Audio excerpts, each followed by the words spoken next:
It's the unofficial tip-off of the NBA season. Sacramento Kings Media Day 2023 is here. I take you inside the practice facility where you're going to hear from 11 different members of the Sacramento Kings right here on Locked On Kings. You are Locked On Kings, your daily Sacramento Kings podcast, part of the Locked On Podcast Network, your team every day. And now, ladies and gentlemen, it is that time for another episode of Locked On Kings. Hello and welcome into Locked On Kings, your podcast hub for Sacramento Kings coverage all off-season long, soon to be all regular season long. Heck, let's say all preseason long. Today's episode is brought to you by Gametime. Download the Gametime app, create an account, and use code LOCKEDONNBA for $20 off of your first purchase. My name is Matt George. I have the privilege of being your host here. I'm a Sacramento sports anchor and reporter for ABC 10 News, and I love how the Sacramento Kings practice facility transforms into just this gigantic media circus. That's essentially what Media Day is, and I have to imagine from a player's standpoint, I'm sure it's fun in one sense because, hey, it's kind of, like I said, the unofficial start to the season. Once Media Day happens, you know, training camp is right around the corner, which, of course, Kings training camp starts tomorrow. That means preseason is a week away or less than a week away with the Kings playing on Sunday. So I'm sure that aspect the players enjoy. But it essentially is, if you don't understand, or if you haven't seen pictures, the Kings turn their practice facility, which is extended or is an extension of the Golden One Center. It's attached to the Golden One Center. They turn it all into different media stations or media booths almost, right? All the photographers and the different photographers from the NBA to the team photographers for all their headshots and things you'll see throughout the broadcast to like an NBC Sports booth where they'll do their interviews and some of the stuff that you'll see featured on Kings television broadcasts all year long. Then they go out to the court. The main Golden One Center court, that's where they shoot with all their pyro and their really, really cool shots that you see in like the Kings intro and hype up videos before games. It is a circus. It is fun. It is exciting, but it is a mess of times. It's like perfect chaos in so many ways. And I've experienced many, many media days. I imagine it's probably exhausting and sometimes pretty annoying for players, but they always do a great job getting through it and also spending time speaking with us, myself, and the rest of the Kings kind of media contingent. We're tucked into the corner where we did a lot of our interviews, many of which you're going to hear on this podcast today. Like I mentioned, 11 different members of the Sacramento Kings you're going to hear from today on this episode of the Locked On Kings podcast. You're going to hear from De'Aaron Fox, Mike Brown, Monty McNair, Domantas Sabonis, Kevin Huerter, Sasha Vezenkov, Keegan Murray, Davion Mitchell, JaVale McGee, Harrison Barnes, and Trey Lyles. And you may realize that there's some names left off of that list. It's because for time purposes, I couldn't fit them all in, but you can find like Malik Monk, and you can find the rookies like Colby Jones, Jalen Slauson. You can find Jordan Ford and all those other guys. You can find them online pretty easily. But a lot of stuff to get to on this podcast. So let's enjoy the beginning of the Sacramento Kings season. Let's hear from all of these guys. Before we get to that, though, I really quickly wanted to share a couple takeaways that I had from Media Day. And a lot of these are going to be emphasized by the comments that you're going to hear over the course of this podcast. But some 5 really quick takeaways that I came up with. Number 1 is this Sacramento Kings team. Their goal is not just to make it out of the second round of the playoffs. Their goal is to actually compete for a championship this year. And to some extent, you could say, oh, yeah, that's lip service. Like every single year, teams say, we're making the playoffs or we're competing for a championship. We have the team to do it.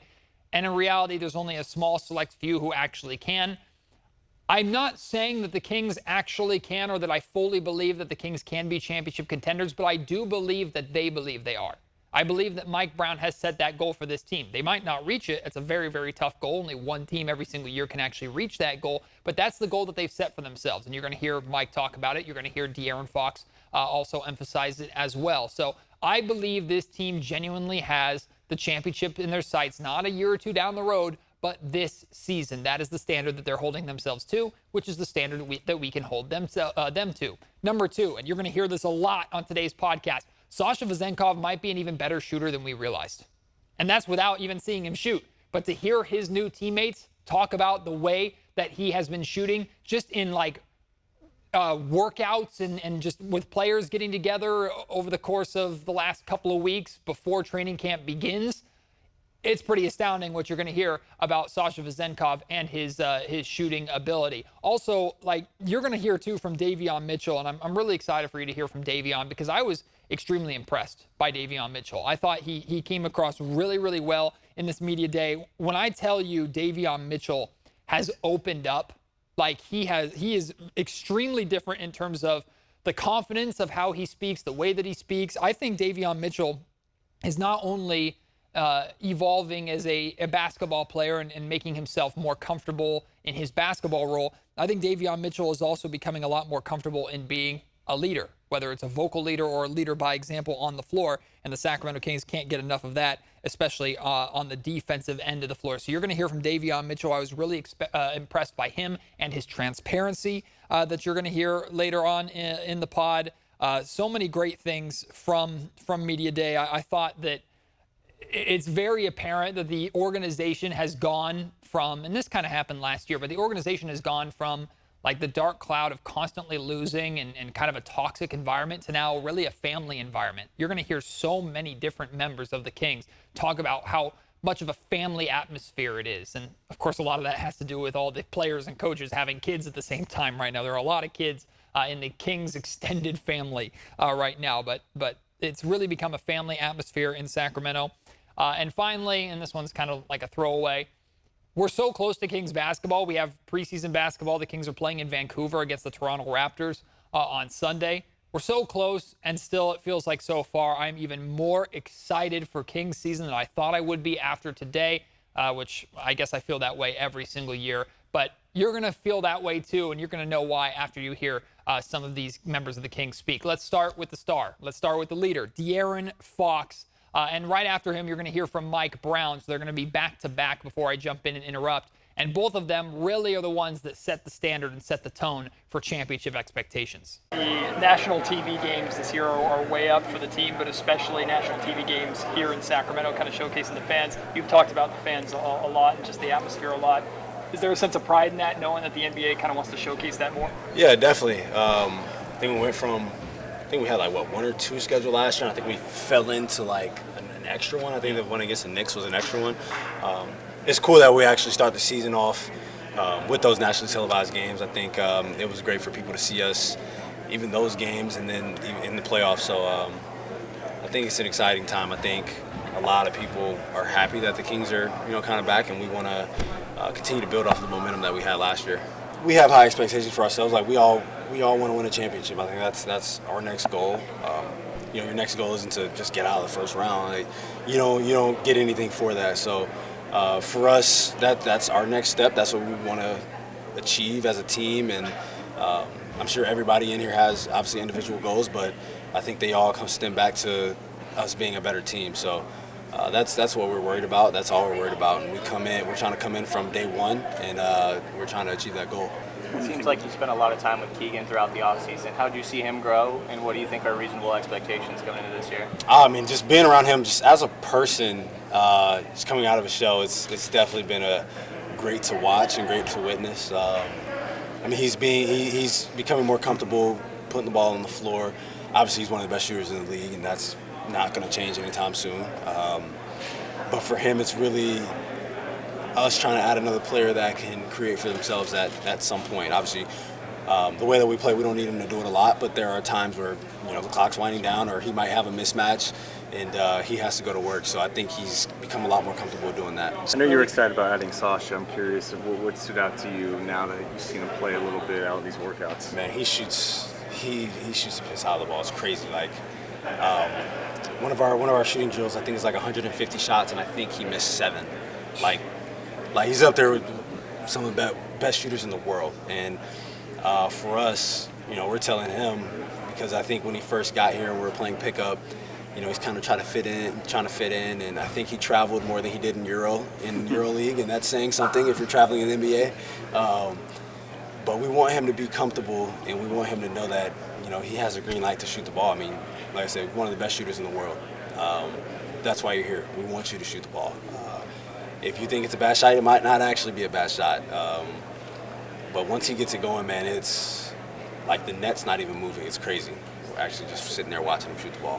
What's the next step for you, do you think, in terms of elevating your game and even just your place in the league? I know you're not necessarily concerned about that stuff, but I would imagine that you view this as an opportunity to maybe put your flag in the ground, so to speak. I mean, for me, I think it's just consistency. Just being able, for as many games as I play, be able to affect the game every single game that I'm out there.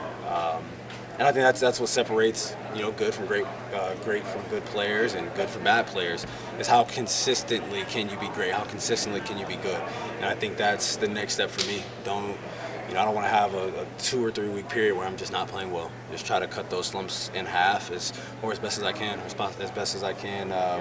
for as many games as I can. You said at the end of last season is the first time that it really stung for you for the season to come to an end.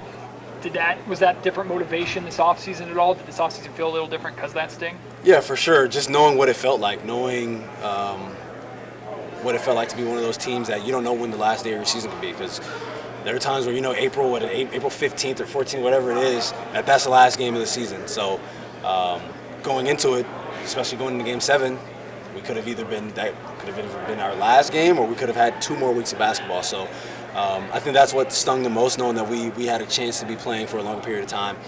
But at the end of the day, I feel like it helped us and it motivated us even more. And I think with us bringing back most of the same guys and really our same rotation back, I think it helped all of us.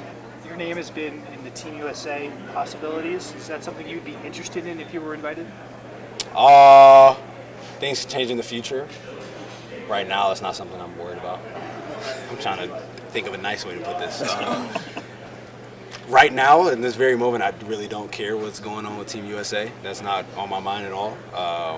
Like I said, in the future it could change, but as of right now, I'm not thinking about it. How do we handle expectations? And I tried to simply put it to our guys that, hey, we have to understand and acknowledge that, the expectations are high, but our fans' expectations are our reality. We expect to compete for a championship. So any of the noise that we hear out there, you best believe that we're trying to attain that and more. And when you say you expect to compete for a championship, given your experience, what's the difference in terms of the day-to-day standard that a team has to have during a season when that is the expectation versus what your hopes were last year to just sort of break that playoff drought? Yeah, again, like I said, we have to understand, that the enemy of the great is the good, and most teams, and I say that because most teams are satisfied with being good. Because everybody can live a good life at the salary they're at the rest of their life, and not knowing that they think that they can't get fired and all that. Most teams would, because most people in the U.S. have it pretty good. And so I don't want our guys to be complacent, because when you think that way, it's hard to be all in the process of trying to become great. To go from here to here, in my opinion, is pretty easy. To go from here to here, that is freaking hard. To go from good to great is hard. And it's hard because people don't want to deal, players, teams, organizations, groups, this applies to anybody. They don't want to deal with being open and honest with each other. It's hard to hear constructive criticism, but you need to be open and honest with each other so we can all hold each other accountable.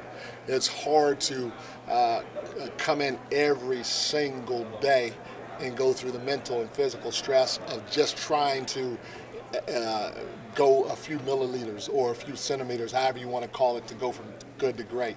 It's hard to be put in uncomfortable positions and embrace that. So come playoff time, you've faced some adversity, you've gotten out of your comfort zone, now you're deep in the playoffs and you got to make adjustments, and you run into some adversity, and you've already experienced that and got through that as a team during the regular season, so now it may help you in a deep playoff run.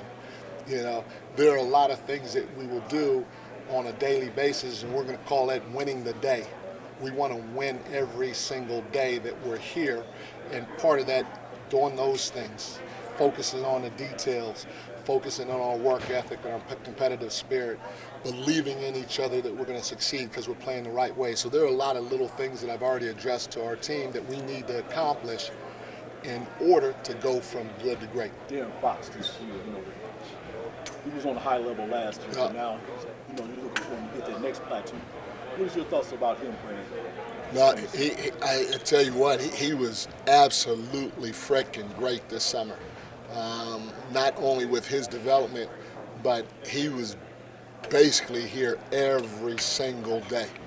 Not just working out and work on his game, but he was around all of our young guys, helping them elevate their game. He took Keegan under his wing on a daily basis and showed Keegan how to work, how to get better, as well as the other young guys when they got here too. So I'm excited about Foxy. He's just barely scratching the surface of who he can be as a player, which is scary. It should be scary for everybody else. But he's also showing the ability to lead and lead at a high level. Mike, when he talks, I told him this the other day. There have been some camps that the guys got together at, and at the end of the camp, I'm sitting there listening to them close the camp or end the day or whatever. And Foxy's always one of the guys that speaks up. And when he speaks, I'm 100% engaged now, because I'm holding on to every single word that he says because of his growth, his maturity in that department. Sorry about that. That's all right. What do you make of what's happened in the West this summer and the talent and the depth you guys are going to have to go up against? A lot of teams have gotten better. It's going to be hard. It's going to be harder than last year for sure. We want that. We expect it. And if we expect to be champions, we're going to have to step up, face the music, and get through it.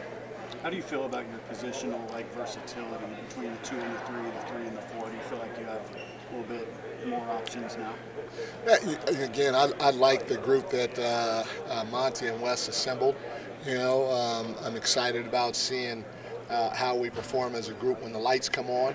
But on paper and what we've seen so far in the pickup games or scrimmages and our little get-togethers, I do like what we have. We also briefly got to talk with general manager Monty McNair, who had a lot of great things to say. You're going to hear him at one point in here. I asked him about like just the strength of the West, or he talks about how much the West is getting better and how he expects the Kings to compete with that and go after that, and that they can't get complacent. A lot of good stuff here from general manager Monty McNair. It's great to have some tangible success to lean on. Last year at this time it was, can you break the playoff drought? What's your contract status? So, what are you going to do with this thing? How's coach going to do? Now it's, okay, how can you actually just repeat what you did last year? That's going to be a hard feat in and of itself, and then the harder step of going forward. So, but I think for us, for our staff, all the things that we've built over those first 3 years to finally come and see some fruits of our labor. We know we're not done, but it was certainly step one of what we hope is a long process, into championship contention for us. So different questions, but certainly a little more fun, I think, on some of the questions we're trying to answer. I know you're focused on your team, but with the Drew Holiday, Dame Lillard stuff, how closely do you pay attention to that? And also maybe separating yourself from the job, how much do you enjoy kind of seeing those shakeups that happen around the league every year?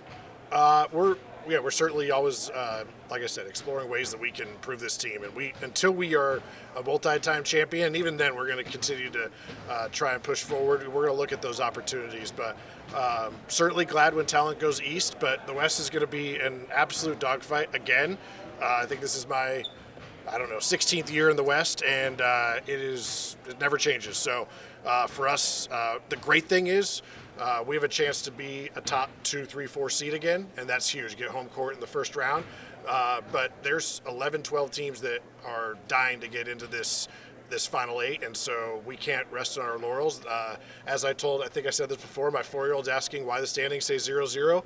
Well, that's what happens. New season, you don't get to carry anything over from last time, and everybody's starting from the same spot and trying to get to the same place. Mike said quite a few times last year that it's easier to go from bad to good than good to great. Well, what's going from good to great look like? Where in specific areas do you need to see those improvements made? Well, I would say, those are going to be measured based on wins, and specifically wins in the playoffs. So we know we're going to be measured ultimately based on whether we can advance down the road, whether that happens hopefully this year. But like I said, we want this to be a multi-year playoff run. But, certainly we need to figure out a way that we can continue to have our fantastic offense, but get better defensively. And, there were some positive signs, especially in the playoffs. I thought we defended quite well. Not quite well enough, but, we got to figure out a way to do that for 82. And, I think we've seen some teams with success in a lot of different ways, but some with great offenses and good defenses that can make some noise. How do you think the continuity that you have, not just with the roster, but the coaching staff, front office, helps going into this year? Yeah, continuity is always important. It's certainly one of the factors we look at, but we're looking at any way that we can improve the team. So I think for us, certainly the deadline last year and this off season, we have a core group of guys that are going to be together for a while. We're excited to see that, considering I think we changed around most of the roster.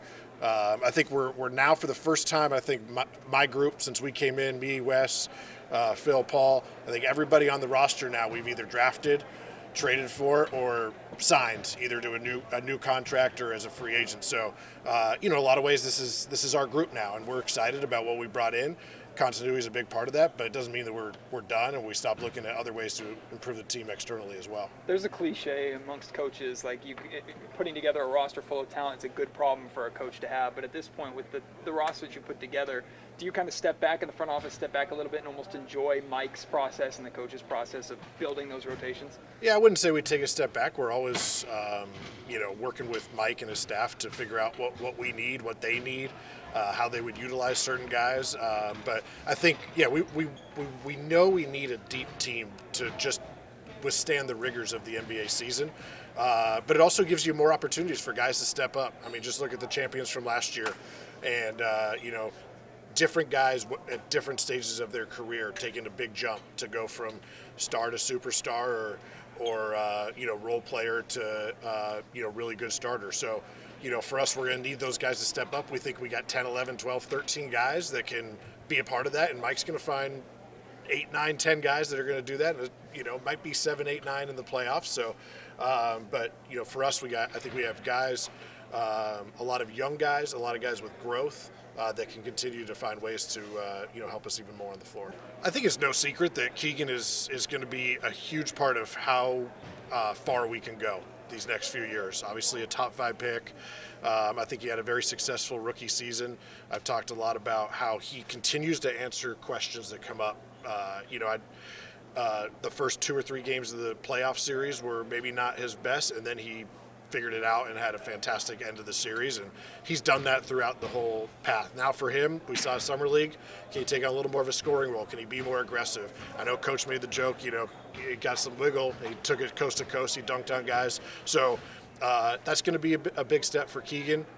We got big hopes for him, and I don't think there's any secret about that. He's got big hopes for himself. You're still going to hear from 8 more members of the Sacramento Kings in just a second, but right now, quick pause as I tell you more about the sponsor at the top of today's show, Gametime. Yes, Gametime is back. This is an app that I told you a lot about, especially during the playoffs, because that was the first time I got to use this app. You shouldn't have to worry when you're buying tickets to your next event, whatever that event may be, especially a sporting event, but it could be a concert, could be a theater production, whatever it may be. Buying tickets on Gametime is easy. From their last-minute deals, all-in prices, views from your seat, best price guarantees. Gametime is the absolute way to go. When I was in San Francisco covering the Sacramento Kings playoffs against the Golden State Warriors, there was one night where we had an off night, and I bought last-minute tickets to the San Francisco Giants game. My hotel was right next to the Giants Stadium, Oracle Park. So my wife and I decided, hey, let's go and let's check it out. And we got killer seats last minute for like $30 a pop, like 10 to 15 rows off the field. It was incredible. Download the Gametime app, create an account, and use code LOCKEDONNBA for $20 off of your first purchase. Terms apply. Again, create an account, redeem code LOCKEDNBA for $20 off. Download Gametime today. Last minute tickets, lowest price, guaranteed. Let's hear from Domantas Sabonis next. Domas, a lot of great stuff here. And really my biggest takeaway from what you're about to hear from Domantas is at one point, I think Deuce Mason asks him about playing in the playoffs through the injury. And he's going to give us an update like on the injury, what's going on with his hand. It's good news. I promise you that. But Domas doesn't make any excuses for himself. He can make all the excuses in the world for playing injured during the playoffs last season and that contributing to his performance. He doesn't make any of those excuses. Take a listen. How is the hand? I know there's no wrap on it anymore. Are they fully healthy? No wrap, nothing. Yeah, fully healthy. And no surgery was needed? No surgery needed, yep. How much of a blessing was that? That was great. I mean, it was either take surgery or do rehab for a long, certain period of time.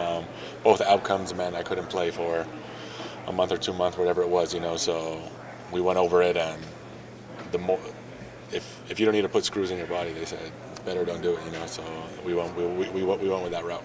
You look at the season that you had last year and then the pieces that you've added. Do you consider your team one of the elite in the West? Of course, I trust all my teammates. I know what we can bring to the table and what we have to improve on starting tomorrow. And if we can get these things right, I think we're definitely going to be one of the top teams. What is the expectation? Expectation for us is just to carry on building of what we did last year.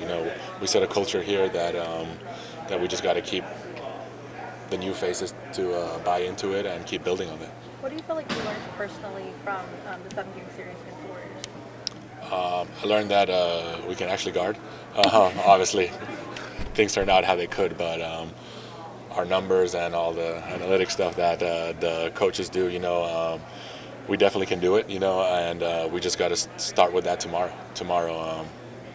Maybe we use a lot of energy there, and then they don't have the same offensive power, but now that the coaches know that they know that we can be at a certain level, they're going to push us starting tomorrow. So if we can condition ourselves to do that and still do the offense we have been doing throughout the year, we're going to be a scary team. Teams exposed weaknesses too in the playoffs, and it seemed like the Warriors, obviously with all their experience, did a good job on you guys limiting your offense.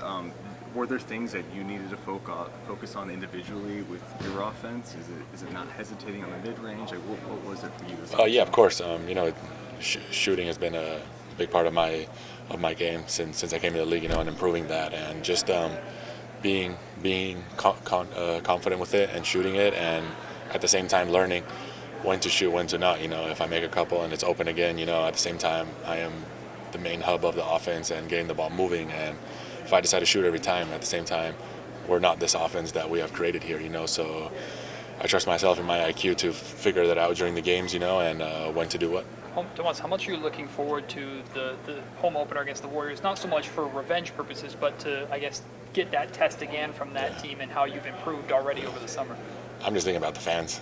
Game 1 at home against them, I think it's going to be electrical again, and it's going to be a lot of fun. Early thoughts on Sasha, just what he adds shooting-wise for you guys? I mean, he's EuroLeague MVP, so, to do that, of how his style of play is with shooting and not a lot of dribbles, cutting, speaks enough, so I just can't wait till training camp to get some time with him on the court.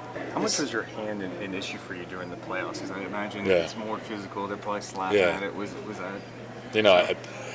At those moments, you don't really think about it. You just play. With adrenaline, with the medicine, with everything they put me on. So it's good. Next up, let's hear what Kevin Huerter has to say. And this is where the love. You heard De'Aaron Fox a little bit earlier talk about how great of a shooter Sasha Vezenkov has been already and how he's wowing the team so far. But Kevin Huerter was the one that first kind of put it on our radar. You're going to love what Kevin has to say about Sasha.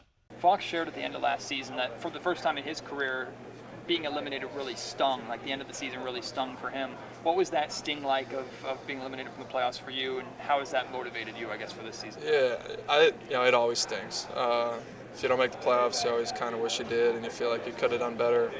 And for us last year, it was so much positivity all year. Had a really good year, finished 3rd seed, and then first round exit. It feels like as much as everybody around us is telling us how great we did, it feels like it's a disappointment, at least inside the room.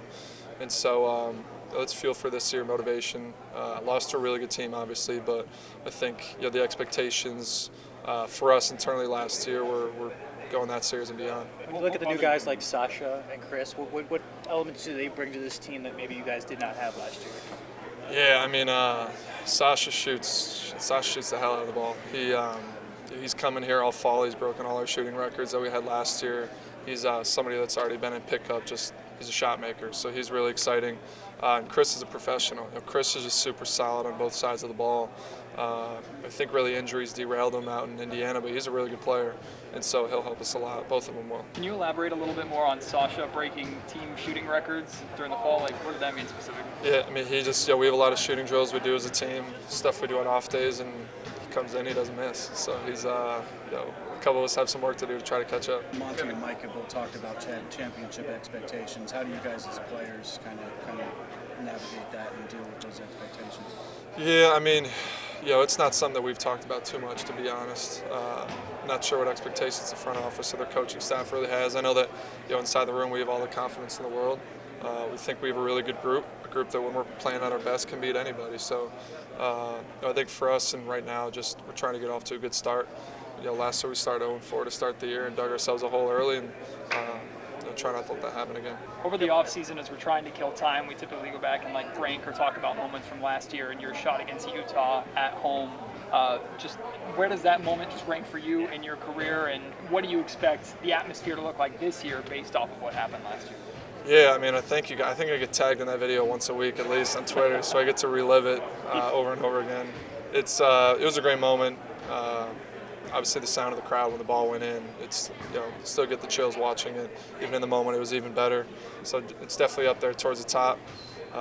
Have some other playoff moments that might be ahead of it. That was still a regular season game at home, and I think it was January, February of our season. But looking forward to moments like that. I think the fans are super excited for us this year, so I assume the crowds will be really good to start the year, or really over the whole course of the year, as long as we do what we need to do. So we're all obviously really excited.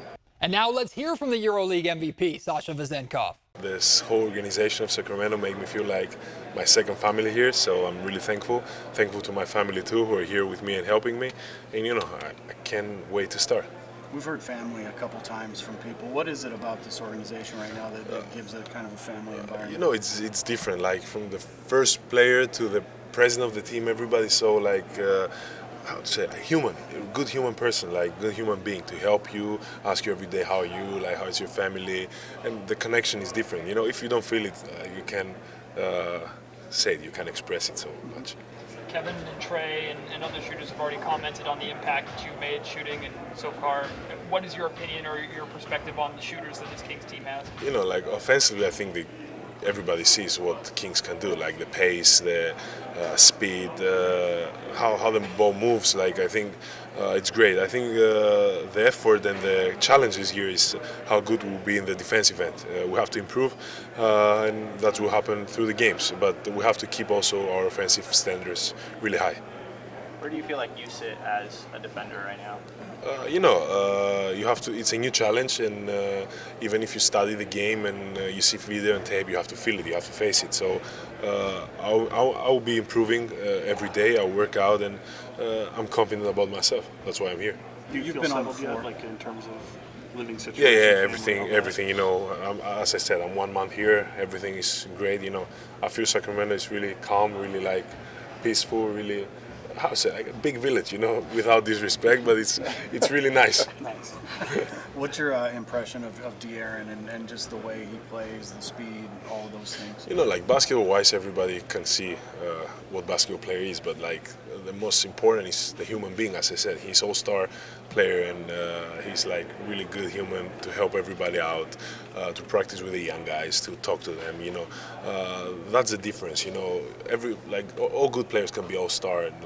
You can work for it, but to be the same person as you started and help the others out and to care about the team more than you care about yourself is really the key. What have you seen early on from Keegan Murray? He's really hard worker, really calm guy. He's not talking too much, but the work he puts in is it's what I like, because I can see myself how I was young, obviously in different level, but work out every day, try to improve himself in every aspect of the game, and I think he'll be even greater than what he was last year. You've talked about before, how much you felt wanted and pursued by the organization, the front office, and the coaching staff, but what about the players? Now that you've interacted with them, how much have they shown you that they wanted you on their team?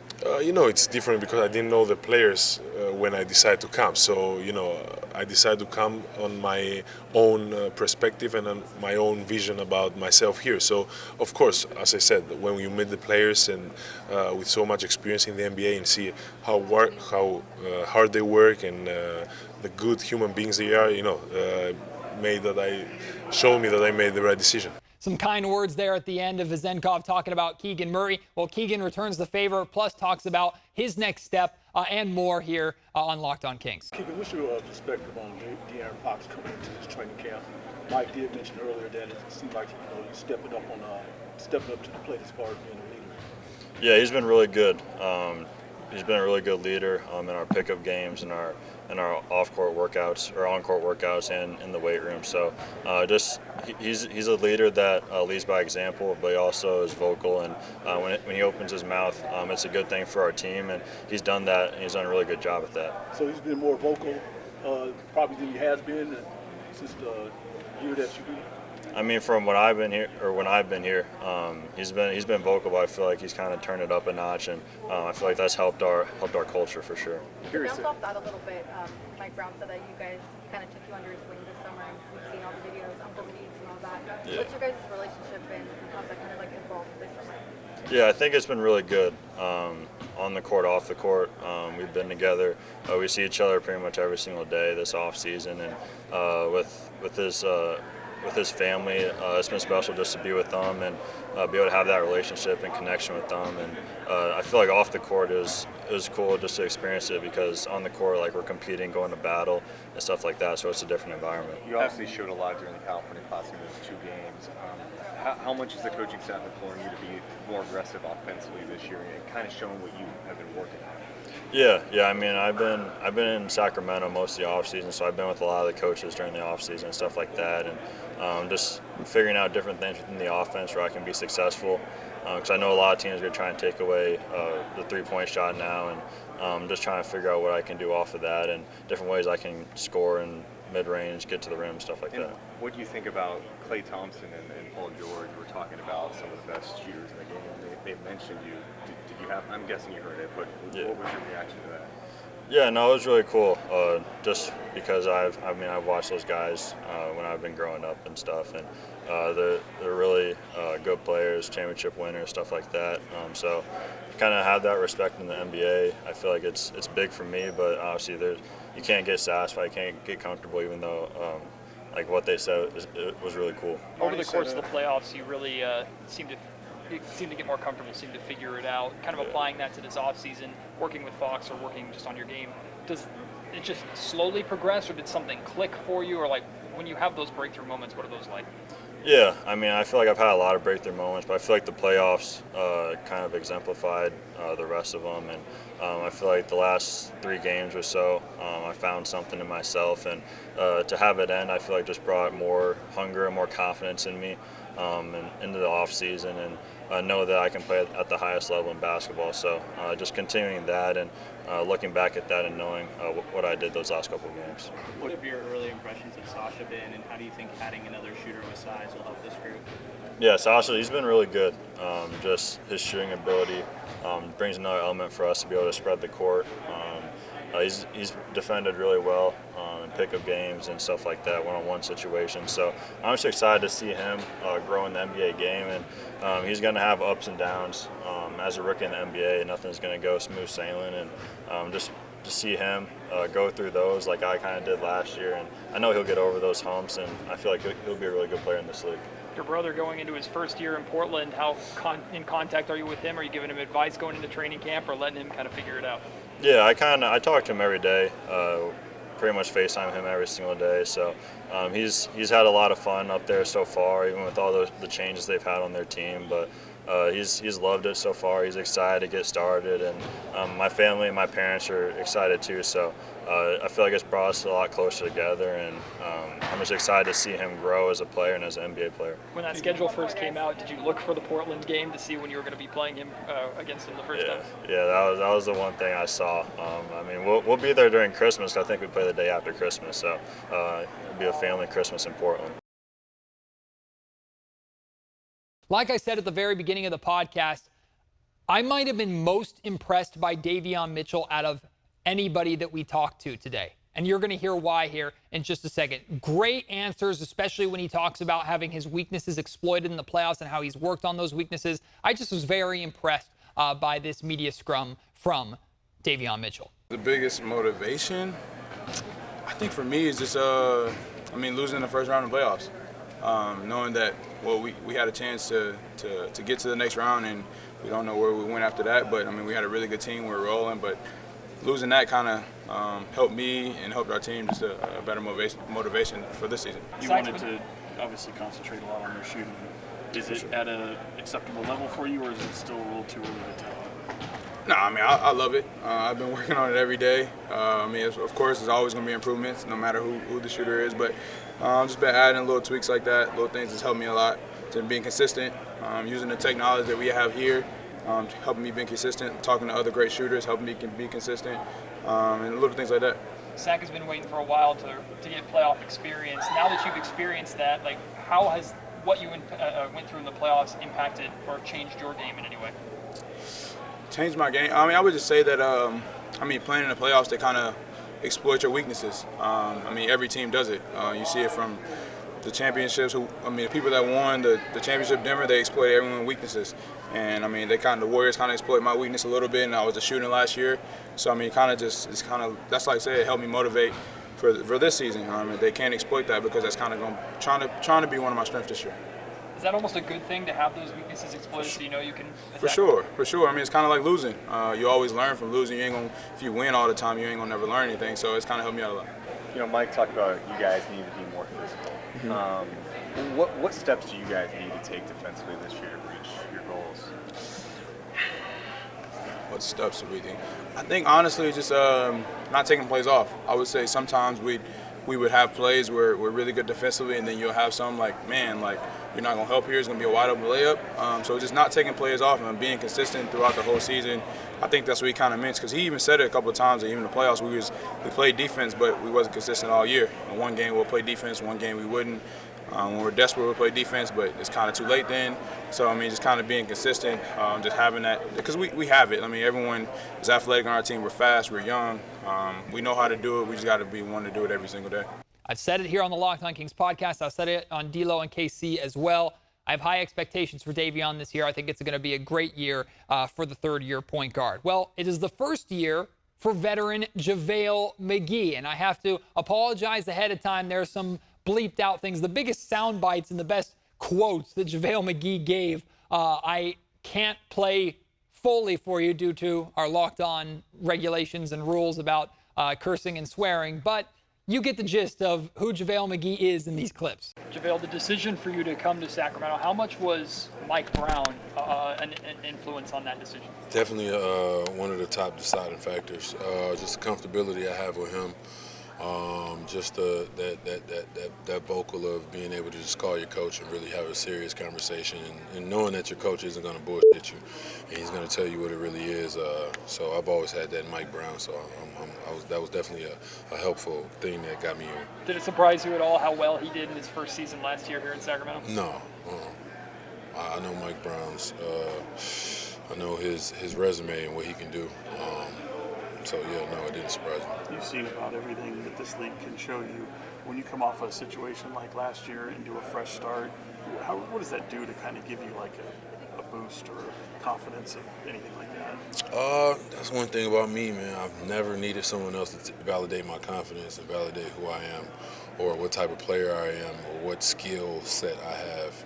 I understand that my skill set doesn't fit with every system, but I've never looked at myself like my skill set is, I'm the problem. You get what I'm saying? Right. So, no, I don't come here with more confidence or anything. I'm coming here with the same confidence I've always had, is that I'm an elite shot blocker. I'm a 7-foot, athletic, agile veteran that comes in here with 3 championships on his back and an Olympic gold medal. So I know how to win. And I have a history of bringing teams together also. So it's just so much positive that you can say about when when you mention JaVale McGee that people never say, and they just try to find the negatives. But I'm not in the game of self-doubt. I'm not in the game of not believing in myself or letting other people make me believe something about myself that I know that's not true. What excites me the most is coming off the bench and being able to have the ball in my hands. The way that this system works is they go through the big a lot. And every system I've been in where I've had the ball in my hand, I've been successful, not even on the scoring aspect, but on the facilitating aspect and being able to play make. And I'm just honored to be in that position because you go to different teams, they have different roles for their bigs, and sometimes people can't deal with those roles, or they're not excelling in the role of not doing anything.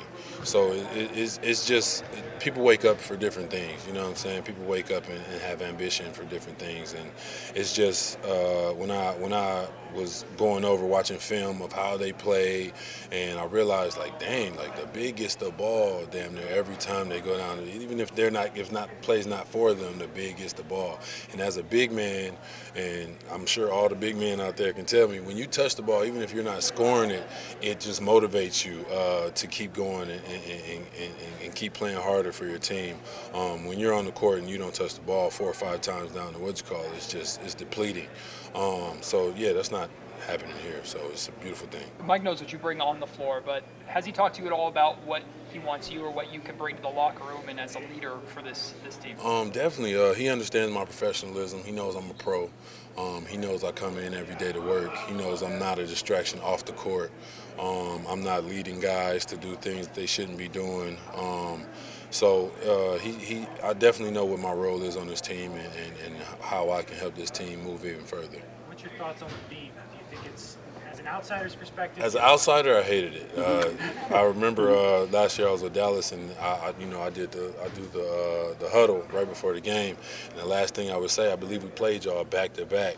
And the last thing I would say is, just excuse my language, and last but not least, that beam, because we don't want them to light it, because if they light it, that means you won. So we was trying to come in here and get a win. But being on the opposite side of actually lighting the beam, that's exactly what I'm saying. Let's light that motherfucking beam. Someone's gonna make a light that mother effing shirt, beam shirt very, very soon, I'm sure, and it'll sell like crazy. Well, let's hear from another veteran, Harrison Barnes, one of the old men of the Sacramento Kings now. And Harrison was in a completely different mood too, from where we left him at the end of last season to he was very chipper, very excited. I think it's easy to see how happy Harrison is to be back. How good does it feel to be back? You guys told me it's nice to see you guys again. No, it's great to be able to come back, re-sign with the team, obviously be back on the court with these guys. It's been good. It's been a good summer. So excited to get practice started. You've seen a lot in those 5 years. To know that they were, not only prioritizing you, but it comes at a time where they've kind of accomplished a little bit of a goal in getting to the postseason. Now to get the chance to build upon that, what does that mean to you? It means a lot. I mean, there's been a lot of change. I mean, it's a very, very thin line in terms of where things could have gone on this journey in order to come back. So, I'm excited to be back, to continue to build, to be with these guys, and to keep making more memories. HB, how does the weight of expectations feel compared to the weight of the drought and hearing about that every year coming into camp compared to now having higher aspirations? I think for us it's validating our new standard. It's a matter of so many teams, so many people before maybe weren't necessarily circling a Kings game they weren't circling a Kings game on the calendar, but preparing for us, treating us with a certain level of respect and things like that. Now it's, can you do it again? Can you do it again? Year after year. And we had a great season last year, and we want to try to build on it this year. Kind of building off of that, the amount of national TV games that the Kings now have this season, especially the amount that are here in Sacramento, it seems like the league wants to showcase the city and the crowd a little bit more. Do you recognize that? Do you see that? What do you think of that opportunity? I was a little shocked we didn't have a Christmas Day game. I mean, I'm just going to throw it out there. I know Christmas hasn't come to Sac, often in a while. But no, I mean, I think the opportunity to, have national TV games is great. It's great for the community. It's great for all the people that worked, extremely hard in this organization to be able to be highlighted. So I think that's phenomenal. And, as a team, it's just great for us to continue to build and move forward in those matchups. What do you think of the additions you guys brought in this year with JaVale, Sasha, Chris? Just your early thoughts on that? I think they're all great. I mean, I think when you look at Chris and you look at Sasha, obviously Sasha, extremely accomplished overseas. Chris, a good young player in this league, can help us with shooting because obviously that's something that fits our system, fits our style, fits who we are. I think one of the beautiful things about our team last season is that at any given point in time we had somebody step up and win us a game, make a big moment. Like I think that's what really was kind of our calling card is that, whether it was Trey or Malik or Kevin or, you just go down the list of guys who step up and have the game. That's huge. I think both those guys have the ability to get hot, have the ability to keep the floor spaced, to allow Fox and Domantas to work. And JaVale, obviously, he's a winner. He's a presence in the paint. He's a guy who can alter shots, help us with the rebounding. Obviously, that was something that we struggled with last year. So I think all those guys, I think they're great additions to what we have, where we want to go, what we're doing, all that. How much were you in contact with your teammates over the offseason? And did they specifically contact you at all, like after the deal was signed and the announcement that you were returning? What was the response of them to knowing you were coming back? I mean, we've been in contact the whole summer. I mean, we had a team camp in Napa before free agency. I mean, we obviously had the team camp in Vegas, San Diego. I mean, there was a bunch of different things and touch points. Us getting together in Southern California. So yeah, I mean, we've been in contact all summer. I don't think it was anything different had changed in terms of how we communicated, how we always kept in touch, and how we always saw guys. Was that normal to do, to proceed like you're coming back and like nothing's changing, or is that unique to this group? It's probably unique to this group. I mean, I think we naturally we all just get along together a lot off the floor. So naturally, I mean, I'm gonna see these guys, in the gym regardless. You know what I mean? I'm seeing Trey in the weight room. I'm on the court with Kev, Davion, whoever it may be. So,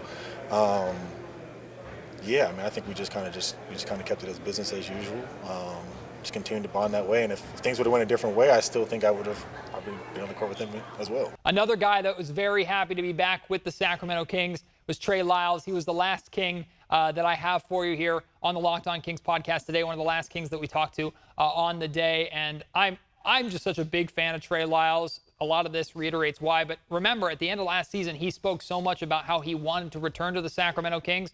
So now we got to talk to him for the first time since he knew, or now that he knows and he's got a deal signed, he knows he's back with Sacktown. Trey, at the end of last season, you were talking about how much you connected with Fox and how much, this coaching staff meant to you, how much they meant to you. How does it feel to be back? It feels amazing. Like you just said, coaching staff, the team, front office, the fans, everybody in general. Made me feel at home here the last year and a half, and I'm just ecstatic to be back and be a part of this again. Was there a sigh of relief? I mean, did you expect to be back? Honestly, like I said in my exit interview, it was my number one priority to come back, and I'm glad we were able to get the deal done, and I'm here where I feel like I was wanted and felt like I had a good relationship with everybody and solidify myself on the team, so I'm just excited to be here. You played the 4 and the 5 last year. What are you anticipating this season in terms of those 2 spots? Honestly, I'm just excited to go out there and play. I've said it years past, and I'll continue to say it. Whatever the team needs from me, if they need me to play center, if they need me to play power forward, whatever gets me on the court and keeps me on the court, I'm ready and able to do that. You haven't had those conversations yet? Nah, we just looking forward to training camp, So. Kevin just shared with us Sasha Vezenkov coming in and breaking some team records with shooting drills and stuff like that. Have you been involved with that? Have you seen that? And what do you think about the shooting front court of this team this year? I think adding him to the team is a great depth in our shooting area. He can definitely shoot. Coming in and like he said, breaking a couple of those records already. So it just shows that he's capable and it's going to transition over here. So I think everybody, including him, is just excited to have him a part of the team. Sorry to reopen an old wound, but how much did the Warriors series linger this offseason, and how much is that motivating, I guess, what's going to happen for you and for this team in training camp? Honestly, I think it lingered for everybody a lot. I think everybody knows we let a series get away from us, but it's a building block for us as a young team that first time in the playoffs together. So, it's something that I think is going to be in the back of our minds throughout the entire season, and something that's just going to motivate us to be better. How much can the experience of that series push you as a group to another level defensively over the course of the whole season? Coach talked about it. We played well defensively in that series. Probably the most physical 7-game stretch of physicality defensive-wise that we played all season. So I think for us as a team and for the coaching staff, we want to see that through 82 games, and not just wait until playoffs to pick it up. And I think us holding each other accountable and knowing that we're going to have to do that when come playoff time and go to another level, it should be easy for us to do it during the regular season.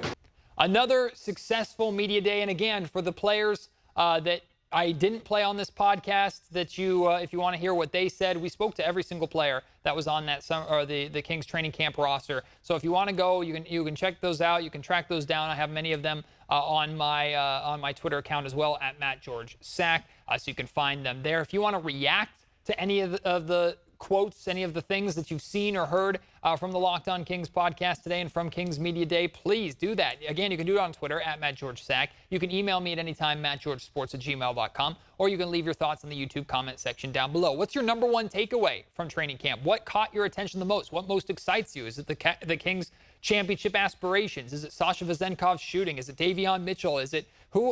What is it? Let me know. Send those to me. I'd love to chat with you about that. Like I said earlier, tomorrow training camp begins, and I will be at the Sacramento Kings practice facility now that it's back to normal and an actual basketball gym and not a media circus anymore. I will be there tomorrow.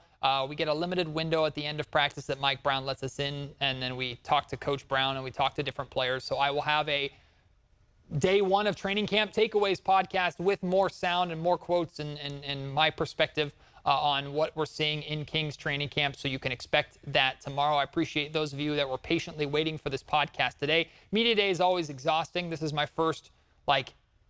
second technically media day covering the Kings with ABC 10, but in my new roles and new responsibilities, plus it was Monday Night Football tonight that we had to do a post-game show for. It was a crazy night in sports, but these are the nights that we live for. October is the best sports month of the year.